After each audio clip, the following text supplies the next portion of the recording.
আপনাকে যদি অপশন দেওয়া হয় মেয়ে থেকে ছেলে হবার, আপনি কি হবেন? না, কখনোই না। এমন ভাবে বললেন কেন না?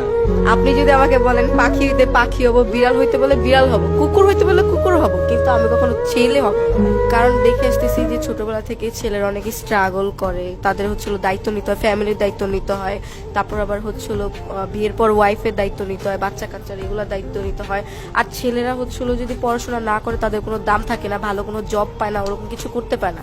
আর আমরা মেয়েরা যদি এমনি পড়াশোনা করি বা নাও করি, আমরা ভালো একটা জায়গায় যেতে পারবো, বিয়ে করে ভালো একটা পজিশনে যেতে পারবো। বাট ছেলেরা এটা করতে পারে না। ছেলেদের সব কিছুর আগে তাদের স্টাবলিশ হওয়া অনেক জরুরি, টাকা পয়সাটা অনেক জরুরি। যদি টাকা পয়সা থাকে, স্টাবলিশ হয়, তাহলে সবার কাছে দাম পাওয়া যায়। আর বিয়ের পর দেখা যায় যে যদি বউকে একটু বেশি ভালোবাসে তাহলে মা বলে, যদি আবার মাকে বেশি ভালোবাসে তাহলে বউ সহ্য হয় না। এইগুলো নিয়ে অনেক প্যারার মধ্যে পড়তে হয়। একটা ছেলের লাইফ অনেক কঠিন, অনেক টাফ।